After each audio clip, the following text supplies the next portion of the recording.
Wednesday mornings, we spend some time, often with Dr. Jonathan Tripp from Tripp Family Medicine. It's called Better Health with Tripp Family Medicine. His office is located right here in Twin Falls. Bill Colley answering the telephones on News Radio 1310 KLIX and newsradio1310.com at 8:33 at 62. And hey, doctor, first of all, before we move along, for people actually who may be joining us for the first time, new to the area, and they're looking for a physician in a family practice, You bet. how do they find you? Well, we're really tucked away. No, we're not. We're on North Fillmore Street, across the street from the post office, north side of town, and signs with a big red ball and a white cross in the window. That's 1411 Fillmore. But our phone number is 933 4400, and we have a website, which is trippvalleymedicine.com, as well as you can find us at Tripp Valley Medicine on Facebook. So any of those work. Um, I just found out yesterday that patients are actually able to get a hold of me through some parts of our medical software that I got scolded for not responding quickly to somebody last week. So there's all kinds of ways to get a hold of me now. Well, we should point out too that last week I think I drove by and there was you had a portable sign out front mentioning you were still looking for new patients. Yeah, we are. We have essentially the equivalent of three full-time practitioners, and really is four because we have two that are part-time. But we just got to our limit last year, along about August, and we're desperate for help, and then found just an awesome addition to our practice. And Jeremy Daly, he's from Pocatello, but trained down in Texas, worked through a university system down there for a couple of years in ER and in clinic. So he's been a great addition. And so we've got room. We plan to have more room, and but doesn't mean we're not busy. And but we definitely our motto, so to speak, or our motive is to get people in the same day or next day if they're hurt or if they're sick, not a week or two out. But if you got a routine visit, like you got to do a follow up on your blood pressure, that sometimes doesn't get in the same day. Right, right. But it is good that people can actually sometimes call that morning and see someone in the afternoon. Yeah, we reserve spots for the same day for every one of the practitioners. So they do go fast. So if you want in the same day because you have kind of an immediate issue, you call first thing in the morning. So we always leave those spots open until that day. We're talking some pregnancy issues, as I understand this morning. Well, almost pregnancy. We're actually postpartum or after delivery. This is really kind of a fun topic. It's just basically about new moms, new babies.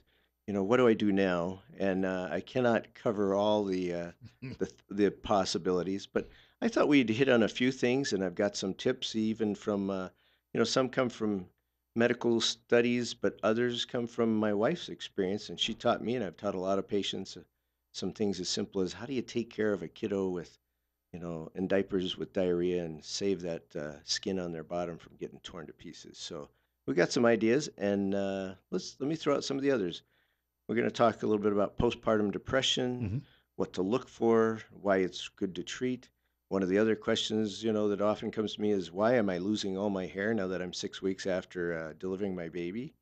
Um, there's quite a few topics we can hit on. We'll talk about skin relating to newborns or even up to about age 2, how to take care of that. So we're welcoming callers that if you've got some experiences or questions with kiddos or new moms, love to have them. And yeah, even I think one of the things that was mentioned in the syllabus that I was looking at this morning said, "How do you balance your sleep needs if you're a new mom, Ooh, yeah. really, and a dad too? But I mean, especially the new mom." Yep. Well, let's start with that. Sleep deprivation is tough on everybody. Whoever you're interacting with, your nerves are frayed, so you don't handle things as well. You're more easily upset, more easily angry, more easily depressed. And so sleep is really key. And if you're a breastfeeding mom of a new baby, that baby's going to, want to nurse about every 2 to 3 hours. So continuous sleep is very tough. And so taking extra time naps during the day, if you can get away with it, you can always do that with the first baby, but not so much with the second and third and fourth. But getting as much sleep as you can get right up front is just key. And that's where if dad's around, he's a great one to kind of take over for a while. If you can, breast pump breast milk and then save that for a later time. Perhaps somebody else can feed the baby while you continue to sleep. Those are some of the kind of the easy, quick hints. But the importance of it, I can't overstate because we just, I've lived in a sleep deprivation state as part of my training, and your memory's not good. It's really funny because the medicine part of my memory is like hardwired. But if you ask me about my actual internship year, there'd be things that my family did I don't even remember being there. So, memories of trouble, your physical state, your emotional state, these are all big deals. So, and that plays into postpartum depression. So, let me throw that out there. Do we have time to talk about that right now? We'll take a short break and then Okay, we'll pick up with what do you call it? PPD then, right? there you go. There's no acronym, I guess, for it. I just made that up. We've got more with Sounds Dr. good. Jonathan Tripp in just a couple of minutes. Bill Colley with you as well, taking some telephone calls on News Radio 1310 KLIX, newsradio1310.com. It's 840, it's 63. And of course, this is Better Health with Tripp Family Medicine. Dr. Jonathan Tripp joining us in studio this morning from Tripp Family Medicine right here in Twin Falls, Idaho. Bill Colley with you too as well on Better Health with Tripp Family Medicine on News Radio 1310 KLIX, newsradio1310.com. It's coming up on 844 at 63. Postpartum depression. I've heard a lot about this. I don't know much about it, but I know it can, in some cases, be quite serious. Oh, it absolutely it absolutely is a serious condition. The moms that go through this, and not everybody does, but I would say most have it to a mild degree. But what it is there's a total shift in hormones from being pregnant to not being pregnant. There's sleep deprivation that we're talking about plays into this, but it's an un it's a not reasonable uh, depression, and it's in fact the patient, the mom will usually know that she's feeling sad beyond anything she can understand. That it doesn't things aren't that bad in her life, but she still just feels like the world's falling apart, and this usually kicks in anywhere from a couple of weeks to a month and a half after, maybe even 2 months, but it comes gradually to some and like a ton of bricks to others. So it's tough to know at first what am I dealing with, but then it lingers and it can be very threatening as far as even bringing suicidal thoughts up. Now, a lot of this could be related to just some chemical changes. To a degree, it is. I mean, hormones are chemicals, so there's a big shift in what's going on with your thyroid. In fact, that can go up and down and cause all kinds of mix between palpitations and trouble sleeping to I don't have energy, I'm super lethargic. And so that plays into it. But the things we're looking for are mood swings, increased anxiety, just general irritability, the feeling of being overwhelmed, which is probably the most common that I see with this, crying for no apparent reason. So if mom cries because it's a sad story in a movie, that's okay. But if she's crying because she's watching a soccer game, that's probably not so good. Uh, It well, is it more common after the first pregnancy than, let's say, the fourth? I actually I don't have that information right off, but my experience is that it tends to build with pregnancies. Like the first pregnancy may not be too bad, and then the second is worse, and then the third is even worse. Or it can be one particular pregnancy. So I've seen that in patients. Saw it in my wife. She had it with our second child, and it was near devastating, and we lived in Michigan, and it was winter time, and so it was overcast and snowing and nasty the whole time.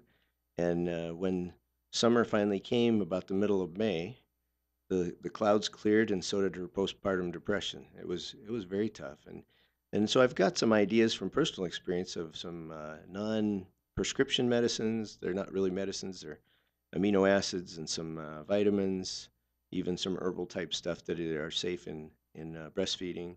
But commonly, if it gets really serious, especially with suicidal thoughts, it's time to take action and use one of a prescription antidepressant that will help get through that period. It's not a permanent medication, and we have several that we feel are really safe in breastfeeding or pregnancy. So it's not all bad, but there's as a new mom, you want to protect your baby so bad that you're willing to sacrifice your own troubles, and we got to balance those two. Well, you mentioned when it's cloudy and it's winter and it's either rainy or snowing. Uh, we talked before about this therapy, this light therapy they have for people who suffer from seasonal affective disorder. Would something like that also help with postpartum depression? I think so because, especially in the situation I spoke of, probably both were going on. It's a combination of decreased vitamin D, decreased light, as well as now you've got this hormone shift as you've just recently delivered a baby. So I think it would play as a possible complicating factor, and so the light therapy might be great. For people who may have had some experiences with this, and I'm sure you hear a lot of them, patients themselves can often tell you about little, I think, I wouldn't say tricks, but things they've done to sort of improve that situation. Yeah, and it's not the same for everybody, but a big part can be, like you say, light, especially if there is sunlight. That's the best. Um, Keeping your sleep schedule as regular as you can, trying not to get that sleep deprivation. Music, interestingly enough, if you find music that is kind of uplifting, motivating, rather than negative or depressing, things like that influence how our emotions are going. So I think those are some quick easies. I want to shift a little bit though. Kiddos with this diaper rash, not just general diaper rash, but especially when they have diarrhea, and that diarrhea is very acidic and just tears up the skin on these poor little bottoms. And so having that in a diaper connected to the skin for any period of time makes it real trouble. So here's the big trick, because there's all kinds of remedies. But if you use petroleum jelly, what we know as Vaseline, and literally smear that poor little kiddo's anus and all around the entire bottom, and then put the diaper on. The next time they have diarrhea, they have a moisture barrier. And you still need to change the diaper as quickly as you can. But then when you have that, you wipe them down with a washcloth, reapply the petroleum jelly, and back to the diaper. And I've seen just what look like horrendous wounds heal in about 2 to 3 days because these kiddo's skin just heals so quickly. It's a barrier then that you're really creating. Yeah, we're stopping the moisture, the acid getting to the skin. You're not moisturizing with petroleum jelly. You're essentially just it's like putting plastic wrap over the skin. Now, for decades, and I remember when I was a kid, it was powder. Is powder effective, or was Well, that just like somewhat of a? yeah, like baby powder, talcum powder helps absorb moisture. And so if a kiddo has what's pretty typical diaper rash, just a little irritation from the diaper itself, or has had too much moisture and they'll have a rash in the creases, the folds of the skin. There's two different rashes I'm talking about. The folds of the skin within those folds, that's actually a fungal infection. So the powder will help dry that Mhm. because fungus likes moist, dark, and warm, and so you're taking away some of that moisture. An easy way to cure that one is take the diaper off for 10 minutes a couple times a day. Yes, you take a risk of, somebody peeing on the floor, but try to catch them right after they've done that, and then take the diaper off for 10 minutes. But a little air, little light, and dry, you'll get rid of that one quickly without a medicine. My guess is a lot of kids too like that little bit of extra liberty that comes with that 10 minutes a day without the diaper on. I may be misquoting this, but I think it says nakedness is next to godliness. Yeah, Yeah, I just that's not. remember my That, mother chasing me out the front door one day when I was a toddler because I thought, well, this is very comfortable. I'm going to go outside. that's a great memory if you got it that far back. Oh, she Most of reminded me of it for years to Yeah, follow. yeah. No, that's true. That's a lot of fun. Some other things we talked about hair loss. Um, Many times I'll have a new mom. They're bringing the baby in for a well child check at 1 month or 2 months, and mom says, by the way, I'm losing a lot of hair. What's going on there? One of the processes during pregnancy is you don't lose much hair. You're actually having new hair growth. You're keeping the old hair. So the phases of the hair growth change while you're pregnant. So you actually have quite a bit more hair at the end of your pregnancy. And then the older hair starts to drop off after the pregnancy. And so you have this new, shorter growth that often you'll see, a woman cut her hair short for the first time in her life because she's got a whole bunch of hair in there that's shorter, but the long hair is just falling out a lot quicker than she'd expect. And there's a complication that will cause more of this, and that is thyroid does a kind of a roller coaster ride for about the next 6 to 9 months after pregnancy. That for some women, it's a huge drop in their thyroid production, and that will cause hair loss by itself, let alone just, the postpartum hair loss. So sometimes those combinations really make it so they feel like they're going to go bald, and then the thyroid straightens itself out over a few months, and the hair starts to take care of itself. So So most of this is temporary. yeah, it's a scary temporary, especially if you've always had nice, long, beautiful hair. And now, for folks listening today, I've got about 5 minutes to go. We do want to point out, if we could, just quickly, you are still scheduled to go on a mission trip to Nicaragua, and we got a chance to talk off air beforehand. And you've people have been very generous with the toiletries. You don't need any more though at this point. Correct. We're limited in what we can take to our own luggage, and so we've called the airlines and maxed out what we can do, and even purchased bags that will be exactly the maximum size. So we're doing everything we can.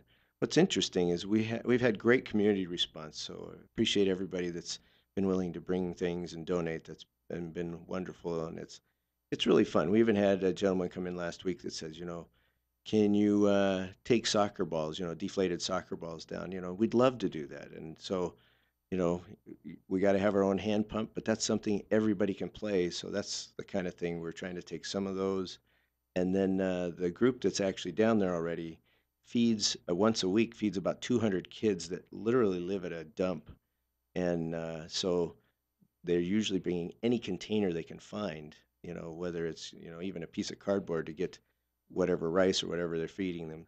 And they asked us to bring down, if we could, 200 bowls that are plastic that could be reusable, and then stainless steel spoons. And so we've just purchased those and making room in our luggage for those, because that'll be long-term benefit to especially that group.